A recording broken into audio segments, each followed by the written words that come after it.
Ito na nga mga Mari Loves, dito kami namili sa SM Hypermarket dahil wala nang mabilhan sa palengke. Nang biglang nag-brown out mga Mari Loves, kaya ayan, nag-grocery kami na nag-brown out.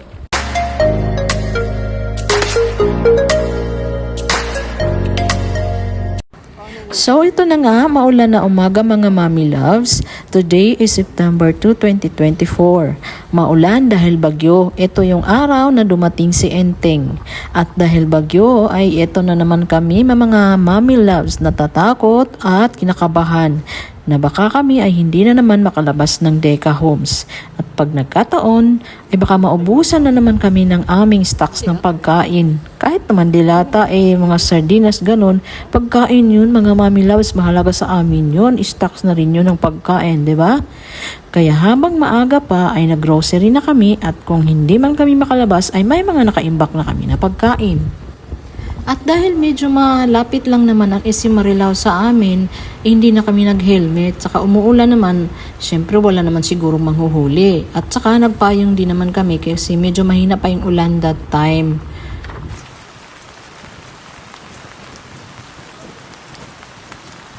Wala kaming pasok nito dahil nag-declare naman ng aming management na wala kaming pasok. Pati mga tao is wala ring pasok. At pati yung mga estudyante namin walang pasok.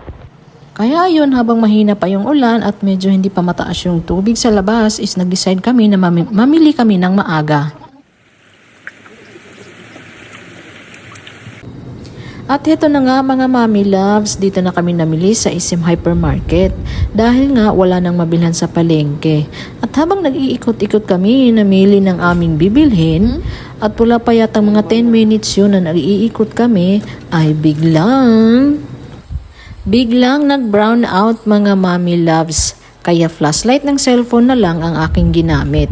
Palubat pa yung cellphone ko kaya ayun, napaisip na naman ako. Hindi nga pala ako naka-charge. Pero yung power bank namin ay naka-charge na naman bago kami umalis. Mga chargeable na ilaw ay chinarge na rin namin lahat bilang paghahanda kung sakaling mag-brown out na naman. Oh my God! Kasi nung nakaraang Karina, nag-brown out kami ilang araw din yata yung 2 days, ganun.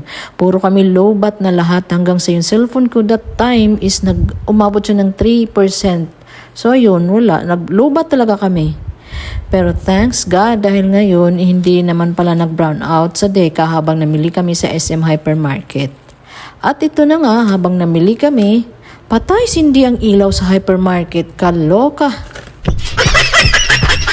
Yung generator yata nila ay hindi rin gumana or di namin sure kung bakit medyo matagal nagkailaw ulit. Tinangka ko na nga sanang magpuslit sa bag ko ng mga dilata para makalibre. Joke! Joke lang yon mga Mami Loves. Baka di na ako makauwi ng bahay nun pag ganun. At ayun na nga, tuloy ang aming pamimili kahit brown out at kailangan namin makauwi agad dahil baka maabutan na naman ng baha. Buti na lang talaga ay passable pa ang papasok ng Deca nung pag-uwi namin. Napakahirap po talaga ng aming sitwasyon sa Deca kapag ganitong bumabagyo, lalo na kung malakas ang ulan mga Mami Loves. Dahil sa tagal ko na dito sa Manila ay dito lang kami naka-experience sa Deca na lumusong sa baha para makabili ng tubig.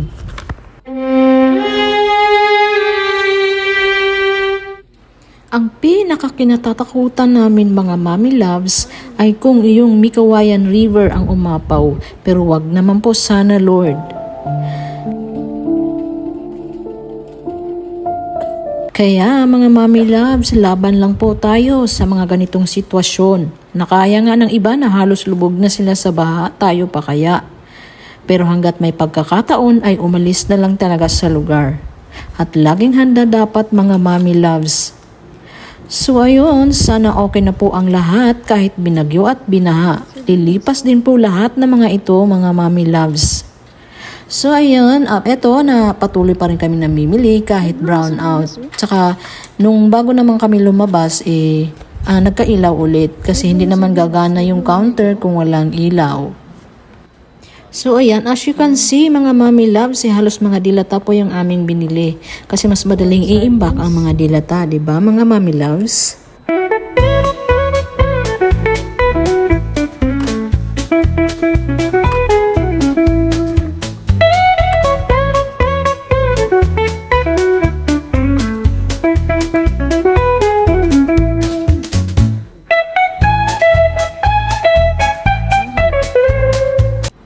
Hanggang dito na lang ulit ang aking video mga loves. At ito po ang inyong Mare na laging nagsasabing habang may buhay, may pag-asa.